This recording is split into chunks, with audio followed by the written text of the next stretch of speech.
Dear brothers and sisters, we are in the 6th day for the preparation of the feast of St. Francis Xavier, and today we are celebrating the feast of St. Andrew Apostle.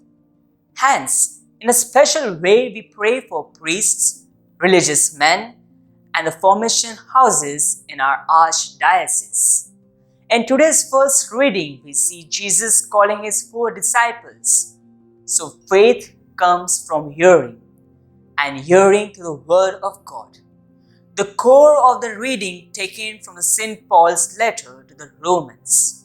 For today's Eucharistic celebration, we have taken the theme, "Let us live the Word of God by giving hope to the poor." As we reflect on this theme today, let us renew our mission and responsibility towards the poor and needy.